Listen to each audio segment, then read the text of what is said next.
Hello and welcome to another edition of Mosaic, an African American perspective. I'm your host, Deborah Milo. Today I'll be talking to local entrepreneurs, Kevin and Eric Allen. Each are here to share their extensive knowledge about entrepreneurship and to discuss the challenges that many minorities face in starting, funding, and growing successful businesses. Gentlemen, thank you. Welcome. Thank you. Let's talk a little bit about what was your first business and how you got started. Sure, I'll start. Our first business was actually together. We started a business about 15 years ago now in what's now called the bioinformatics industry. Mm-hmm. It was a business that used technology and algorithms to model a cellular function called cellular signal transduction. Okay, now wait a second.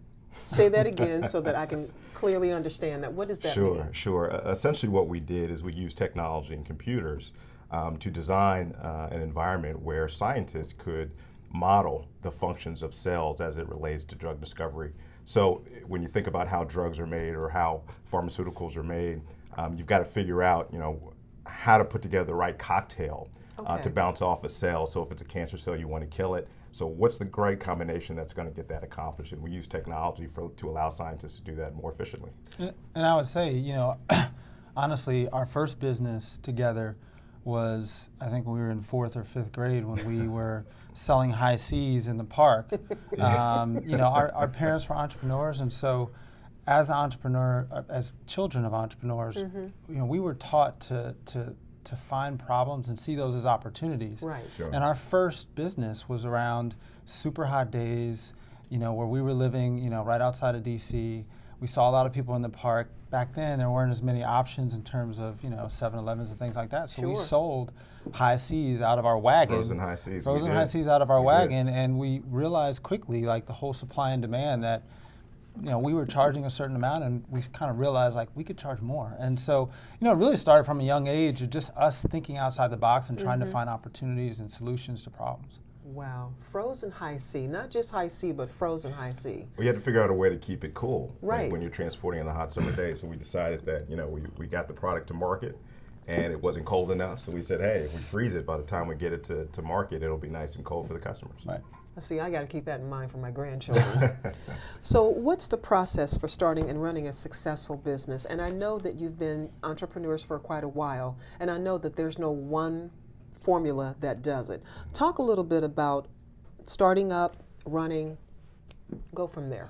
Yeah, I think generally with entrepreneurship, the one thing I would say is that there are a lot of people who have great ideas. Mm-hmm. Ideas are a dime a dozen, frankly. And so, the essence of entrepreneurship is finding an opportunity out there and finding a need that needs to be filled. It's not just about ideas. There are a lot of ideas, a lot of people who probably have thought about some concept out there that's gone viral and been very successful. But I think the essence to entrepreneurship is you need to take that idea to the next level and prove that out and show that people are willing to buy or pay for a service or product. So it's really beyond the idea, and I think there's this misconception that entrepreneurs are out there thinking of these grandiose ideas, and a lot of us inherently do think of a lot of ideas, but I think what separates a real entrepreneur from someone who wants to talk about entrepreneurship, which we know a lot of people like that, is really the people that can put pen to paper, can actually start building out the business and can show beyond the idea that there's actually a need for the product or service. Yeah, there was a time in the evolution of entrepreneurship where you could come to the table with a great idea that nobody else had or nobody else was able to articulate and get somebody to back you, to fund you. Those days are gone.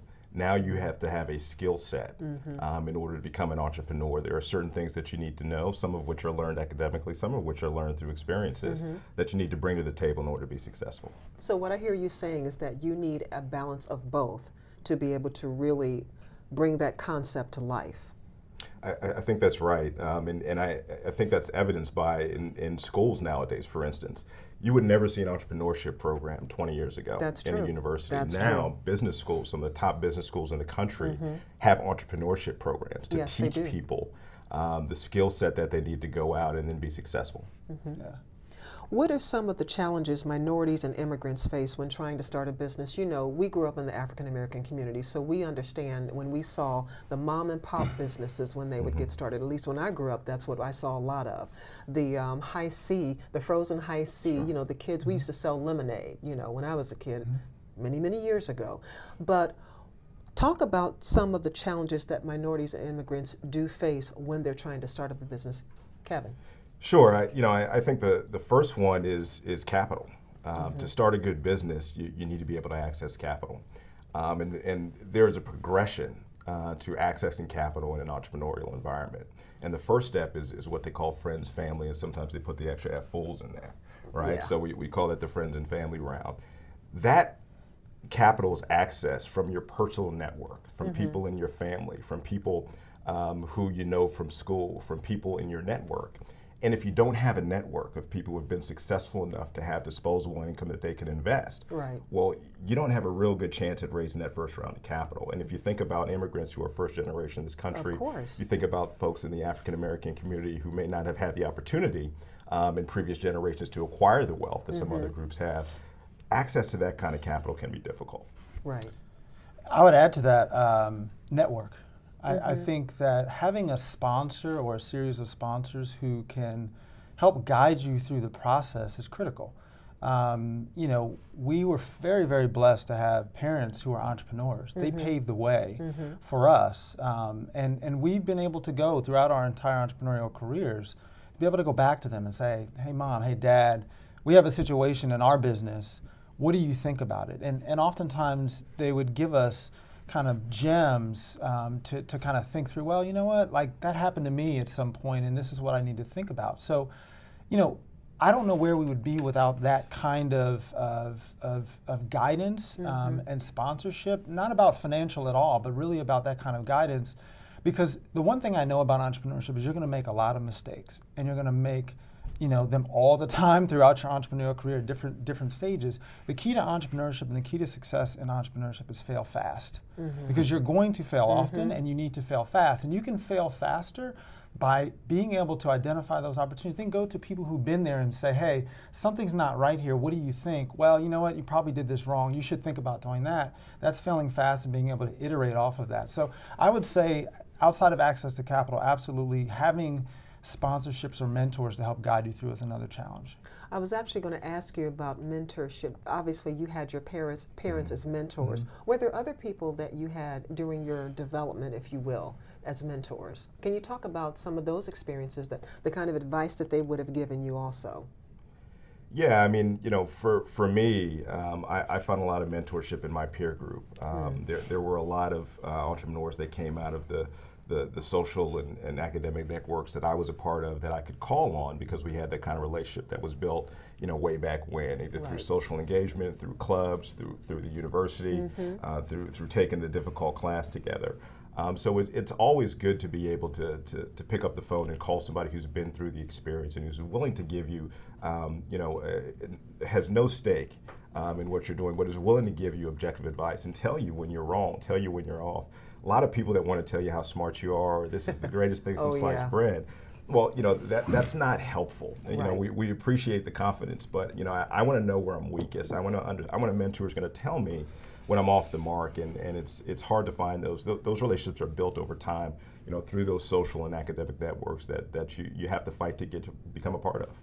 It's unfortunate. A lot of people don't get the chance. Like you said, they have a great idea in concept, but they don't get the chance to do the academic piece. And the three of us know how important that is to be able to achieve some of that. Can you talk a little bit about why the academic piece is so important?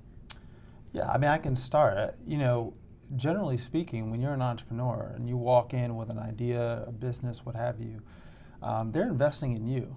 Right. Because if you ask an investor, a seasoned investor, when you present to them a business plan, the one thing they know is that business is not going to look like what you think it's going to look like in 3 to 5 years. It's just not. You're going to find something along the way that you're going to exploit an opportunity. You're going to find. You're going to what we call pivot. You're going to change kind of your direction in general. And so they're investing in you as the entrepreneur first and foremost, because they need to know that you're going to be able to lead them in the direction that the opportunities take you. So I generally believe that that's kind of something to think through and to focus on as you're kind of thinking about, in general about entrepreneurship.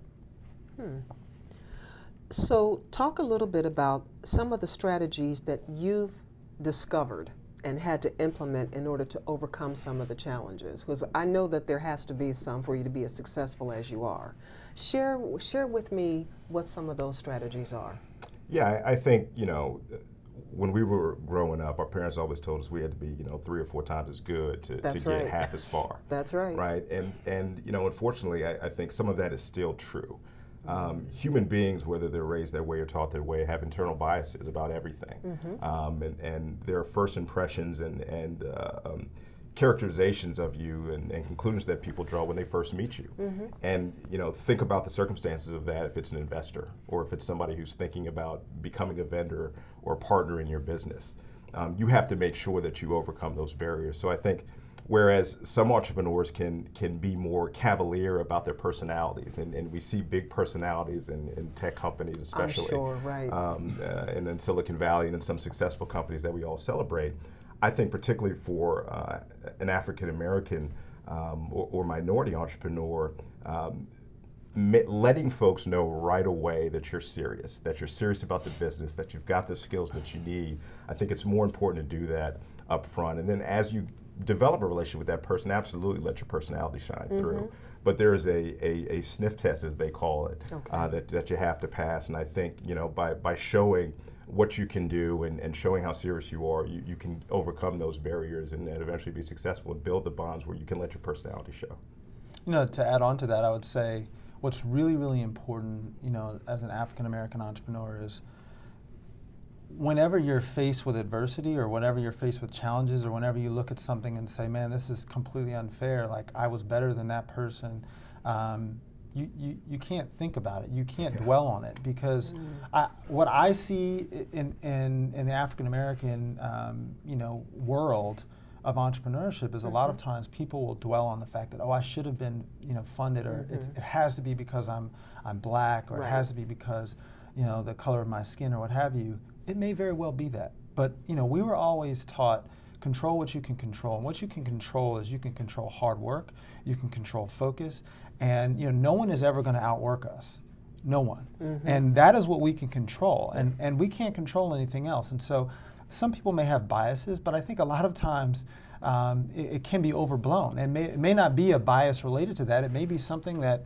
hey, they didn't like the investment, or they had something in their portfolio, or they didn't have an opportunity at that time to make that type of investment. So we don't ever know the reason why things happen. Our focus is really on controlling what we can control, bringing the best product or service that we have, and delivering that in a way that can frankly make investors not say because we can deliver. At the end of the day, it doesn't matter. It doesn't. You didn't get the sale, you didn't get the financing, you didn't get what you needed. Let's get over that. Let's figure out how we can get better, and let's put our best foot forward so we can accomplish what we need to get accomplished. Okay. Absolutely. Control what you can control. For those of you who've just tuned in, you're watching Mosaic, an African American perspective. I'm your host, Deborah Milo, and I'm talking with Kevin and Eric Allen. After a short break, we'll be right back with more conversation about African American entrepreneurship.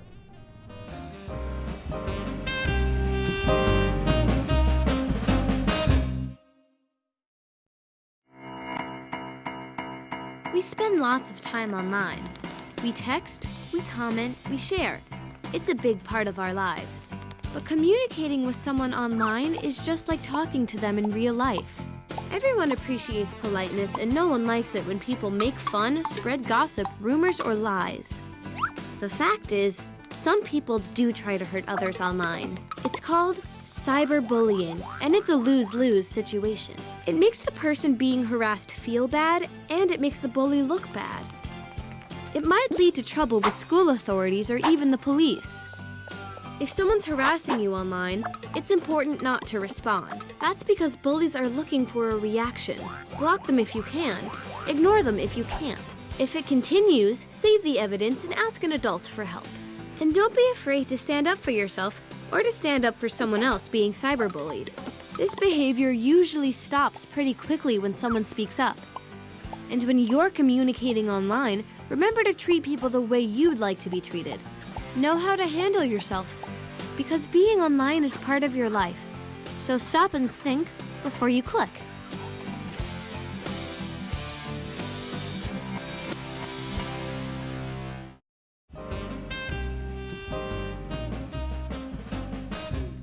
Welcome back to Mosaic, an African American perspective. I'm here with Kevin and Eric Allen talking about African American entrepreneurship. Gents, before we went to break, we talked a little bit about strategies that you've implemented when it comes to overcoming challenges, especially being African American men per se. Let's talk a little bit about the steps that need to be taken to encourage investors that minority-owned businesses are really a good investment opportunity. Yeah, I think nothing is more helpful than being successful. And to the extent that we can support minority-owned businesses as a community to help them become successful, I think that will automatically bring investors in. Mm-hmm. I think that's the first thing. I think the second thing is investors tend to put folks in buckets. And for minority-owned companies that are focusing only on minorities, that may be okay. But to think in a broader market, to think about broader market opportunity is helpful. Because quite honestly, investors see one color more than any other, and that's green. Green. And to the extent that you can convince them that you have that in mind, that your business is about maximizing the return on their investment dollar, that you've thought through all of the opportunity as much as you can about the pitfalls and the path going forward, I think investors will start to say, hey, this is a unique perspective on the world that minorities have, and that perspective can be used to enhance the business value proposition. And when that happens, when investors realize that, I think minority-owned companies will be looked at in a different light. Yeah. Eric, do you want to add something to that? Yeah, I would totally agree. I think success begets success, and I think that's why Kevin and I feel the pressure that we feel, because we're paving the way for the next entrepreneurs that have an idea. I think that ultimately is where it needs to go. But I would basket it, if you will, in terms of a lifestyle business versus kind of a larger scale opportunity. And Kevin and I are both kind of pursuing larger scale entrepreneurial opportunities. The lifestyle business, if you will, are kind of the corner business that you're going to run with maybe potentially a spouse or by yourself. Those businesses we've seen, there've been some funding efforts there, and both on the minority side and non-minority side, banks and also equity. I think the challenges that we're seeing are really around the broader revenue, larger scale type opportunities where you're looking at multiple $1 million investment opportunity. And those are going to be a little more challenging, frankly, and Kevin and I can attest to that. But a lot of it's going to have to do with our ability to execute and show people that we can execute every step of the way. So, partially it's going to take some time to get more people through the system and show that we can be successful, but that'll come. Typically we see in the African American community beauty salons, clothing stores, that the mom and pop grocery store. Those are the things that I'm sure that you grew up with, just as I grew up with. What businesses were your parents involved in? Because I hear you talk a great deal about them being your mentors, which is fantastic. Yeah. What were they involved in? So our parents ran a government contracting business. Okay. Being in the DC area, Of course. there's a great deal of opportunity for contractors to take advantage of the procurement needs of the federal government. My parents were no different. And I think one of the great things about our experience with our parents and their business is watching them fail. Very early on, we watched them get into the business and fail and get out and regroup and then get back in. And watching them never, ever tire of building what they had to build to put themselves in a position to succeed. Sort of, I think in our minds, I know when I have down days as an entrepreneur, I think, well, this is just par for the course. This is what happens. Of course. And seeing them start and stop and start and stop and eventually be very, very successful, really set the path and really set the table for us. So, being a part of that experience really helped us pave the way and quite honestly really helps us weather the storms today. Talk a little bit about the growth of the minority-owned businesses in recent years. Yeah, we've seen more. I've seen more. I'm part of an accelerator in Montgomery County and we have a fair share of minority businesses there, and part of a couple other networks in the DC area as well. And I'm happy to see kind of the growth that I've seen in terms of companies. Where I want to see more growth is companies raising money at the levels that are going to create wealth in our community. Yes. There are a lot of companies that get started, and there are a lot of companies that grow and they become lifestyle businesses, but a lot of companies, or more companies than I would like to see, are able to grow and could grow if they have access to that capital. That's what I want to see expand. I think, to the point that we just made around success, that's an area where, mild success is there. We're looking for wealth creation, which is a different level than I think. I think that's where we're starting to knock on the door of that right now, and that's the area that I think I want to see more success. And part of it's just going to be, getting into some of these programs, really building up our network, our relationships, and frankly executing on the money that we do receive and making sure that our investors get the return that they're looking for. Eric, speaking of programs, can you talk a little bit about the current county-sponsored programs that actually aids minorities that didn't exist when the two of you first started out? Yeah. Well, I don't know all of the programs, but certainly, we've taken advantage. There are a lot of opportunities for both federal as well as local programs in terms of funding opportunities. Really, there's a great deal of kind of I would say under $250,000 type funding opportunities. There's incredible number of services from the county in terms of startup space. For instance, when we started our company, we needed to build a team. We had a team of 25 people at our peak. Today, I have a team of 5 people probably doing about the same kind of work that we were doing before, and technology is part of that. So the barriers to getting started with a company are a lot lower than they have been, but as Kevin mentioned in the previous segment, the barriers to success for the next level of funding have gone up as a result of that, right? So, investors are expecting more from the company prior to investing, but the good news is that there are resources from the state, from the county, from various areas for minorities and non-minorities to help start and grow a business. Yeah, and I also think, things like mentorship, which can be helpful, and being able to access. I mean, I think there are 32,000 minority businesses in the county or so. You're right about that, yeah. I would venture a guess that that's a lot bigger number than it was 15 sure or 20 is. years ago. I'm sure it is. And a lot of that momentum has to do with exposure, particularly in the minority community, to those types of activities that are going to lead you down the entrepreneurial path. It still pains me when I hear about successful companies like Google and Yahoo and technology-based companies, which really are the path to rampant success, particularly from a fundraising standpoint and an exit standpoint, when they can't find minority candidates, so they say.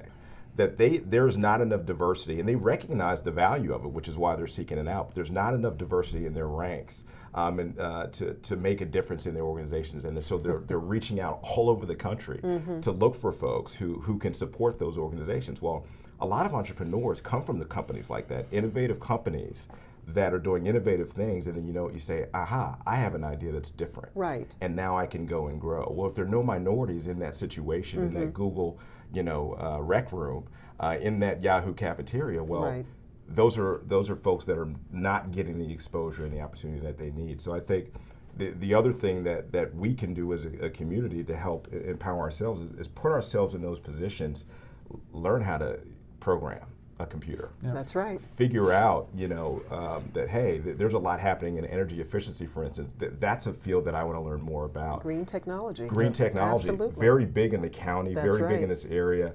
There are things that you can do reading the newspaper that give you an idea of the direction, not just of the county, of the state, of the country, of the world. And to the extent that you could take advantage of this free resource of news. I mean, we're in 24-hour news cycles now. Start paying attention. You can put yourself in a position to be successful and put yourself on a path that's going to give you the tools that you need to be an entrepreneur. Earlier, you talked a little bit about your parents as being your foundation and your mentors. Are the two of you mentors by chance to young people? Yeah, I mean, I think both of us do a lot in the communities. Not necessarily part of a formal program. Sometimes it is part of a formal program, but we've been both fortunate enough to be visible enough in our community so that folks sometimes will seek us out. And I know I've had a number of interns who have come to me to talk about, I want to be successful as an entrepreneur. I see you out here doing that. Can you help me? And by all means, is my answer. I even had some interns go off to do great things and go to Stanford Business School and get great positions and put themselves in a spot to be an entrepreneur. So, I think, it's part of your responsibility. Oh, yes. As an entrepreneur in general, to give back to that community. I definitely agree with you. And I would tell you that I think in the African American community specifically, seeking help is seen as weakness, and it needs to stop. You're right, Eric. It's something You're right. that people look at and say, no, don't bother him, or that's you would be weak to ask someone else for help, and it's not the case at all. The reality is, in business in general, people aren't always successful just because they're very good at what they do. That's usually part of it, but a lot of times people are pulled up by a mentor system that you frankly don't see, that I think Kevin and I have had an opportunity to see in larger organizations. So ask for help, reach out to people. If you see someone that's doing something that you're doing, we don't have a lot of time for things, but we have seldom turn anything down, or if we turn something down, it's, hey, you know what, right now is not a great time, but please reach out to me, happy to grab coffee. So definitely don't hesitate to reach out to people that you think would be great mentors for you. So what advice do you have for others who might be contemplating starting a small business? I would say the first thing is be prepared. And preparation means a whole lot of things when you're talking about entrepreneurship. You need to be prepared financially to ride out. If you think it's going to take you 6 months to be cash flow positive, triple that. And be prepared to support yourself and your family through that time. You need to be prepared mentally. It is a very difficult thing to do and emotionally, because you're vested in your business. It's not like working for someone else. And you need to have a network that's prepared. You need to prepare your friends and family for that first financing round. You need to prepare those around you, your mentors, to let them know what you're going to do, so you can incorporate all of that feedback into your thinking and your planning. And I think only then are you really ready to get out in the world. Very seldom do entrepreneurs wake up one day and say, you know what, I'm going to start a business. It takes months, years, of a lot of times of planning and preparation, and you need to make sure that you're ready. I would say absolutely, outside of that is make sure that you are building a proof of concept while you're in your current job. Sometimes if you go out and start a business, you have a great idea, you go out and try and build a proof of concept, and you say, hey, you know what, no one's interested in this, for whatever reason. So to the extent that you can, build that proof of concept. And the other thing I would say is be honest with yourself. Not everyone is wired like we are, unfortunately. Not everyone can handle the stress, the effort that you have to put in. I mean, when I was in my previous company, I was working at a job that some people would say, why would you ever leave that job? But guess what? Like, at the end of my day, started the next day, right? So that's something that you have to be honest with yourself and say, do you want to make that sacrifice?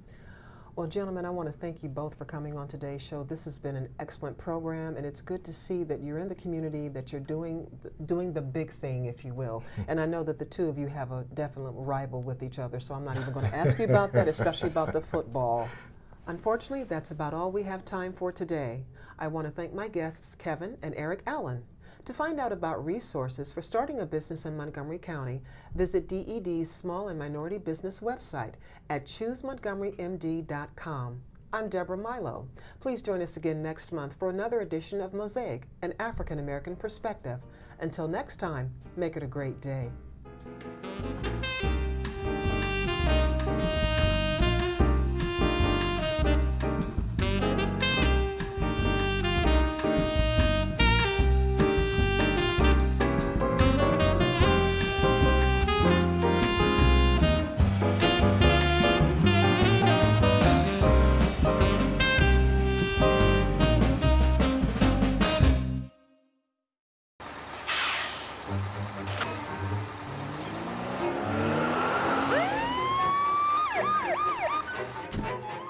Hey, mister, down here.